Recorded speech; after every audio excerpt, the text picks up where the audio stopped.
Hi friends, welcome to my YouTube channel. So ప్రస్తుతం మనం వీడియోలో గ్రామ పంచాయతీలో ఎవరైతే ఇల్లు కట్టుకోవాలని అనుకుంటున్నారో సో వాళ్ళైతే ఈ వీడియో తప్పకుండా అయితే చూడండి. సో దానికి సంబంధించిన పర్మిషన్స్ ఏమేమి కావాలి అండ్ దానికి సంబంధించిన డాక్యుమెంట్స్ ఏమేమి కావాలనేది నేను వీడియోలో ఎక్స్ప్లెయిన్ చేస్తాను. అండ్ మీకు ఒకవేళ 75 గజాల లోపల స్థలం ఉంటే మీరు ఒక్క రూపాయి కట్టి మీరు ఇల్లు పర్మిషన్ అయితే తీసుకోవచ్చు. సో ఈ మన స్కీమ్ అనేది మనకి కేసీఆర్ గవర్నమెంట్ ఉన్నప్పుడు అయితే తెవ్వడం అనేది జరిగింది.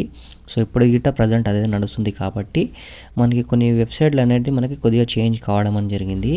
ఒకవేళ మీకు ఫోన్ యూజ్ చేయడం ఒకవేళ వస్తే కొద్దిగా మీరు చదువుకొని ఉంటే మీరు ఫోన్లో అయితే డైరెక్ట్గా అప్లై చేసుకోవచ్చు.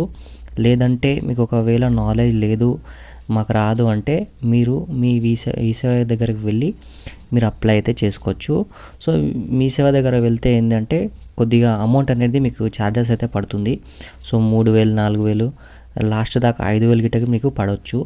చాలామంది ఏమనుకుంటారంటే పోతే పోయినా 5,000 సో మనం ఈ సేవలను అప్లై చేద్దాం, ఎందుకంటే అక్కడ మనకి ఏదైనా డౌట్ ఉంటే మనకు చెప్తారనేది అయితే చాలామంది అయితే అనుకుంటారు.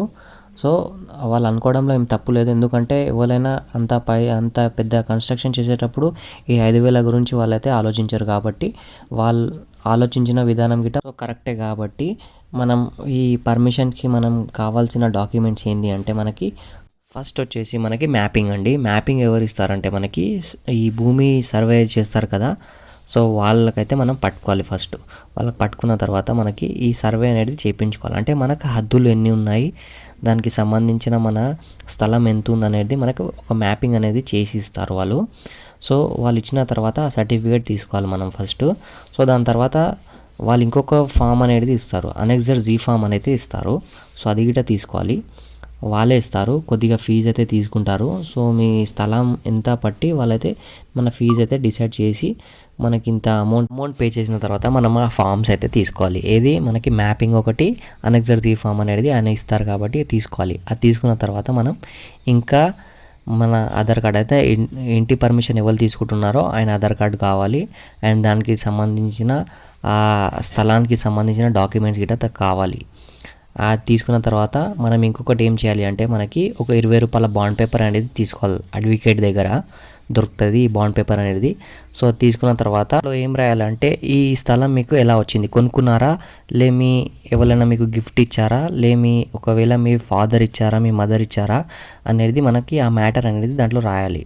ఒకవేళ ఆయన బతుకుంటే ఆయన కింద సంతకం పెట్టినా ఓకే, లేదంటే ఎవరితోనైనా మీరు అడ్వకేట్తోనైనా రాపించుకోవచ్చు, లేదా ఎవరితోనైనా రైటర్ ఉంటారు కదా, సో అక్కడ రిజిస్ట్రేషన్ ఆఫీస్ దగ్గర రైటర్స్ ఉంటారు.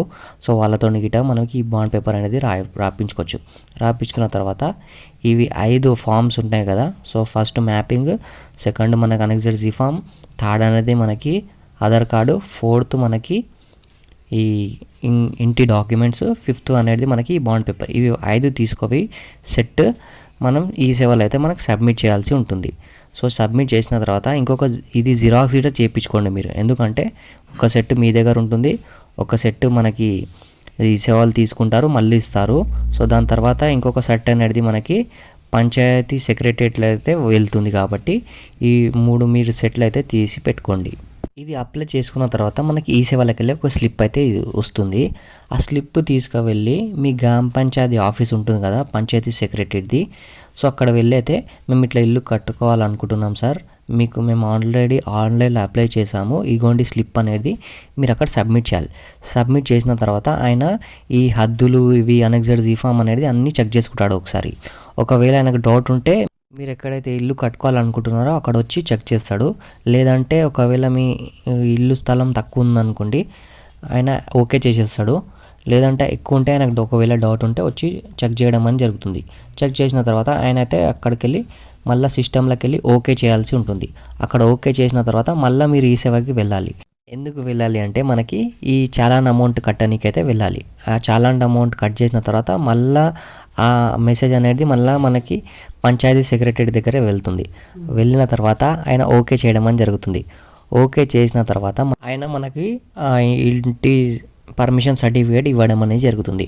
ఆ సర్టిఫికేట్ అయితే మంచిగా అయితే పెట్టుకోవాలి. ఎప్పుడన్నా మనకి ఫ్యూచర్లో అవసరం ఉంటే ఎవరైనా ఏదైనా మనకి ఈ చుట్టుపక్కలతో ఎవరైనా ఆబ్జెక్షన్స్ ఉంటే ఆ సర్టిఫికేట్ మా దగ్గర ఇల్లు కట్టడానికి పర్మిషన్ ఉందని అయితే మనమైతే చూపించడానికి అదే ప్రూఫ్ అయితే ఉంటుంది.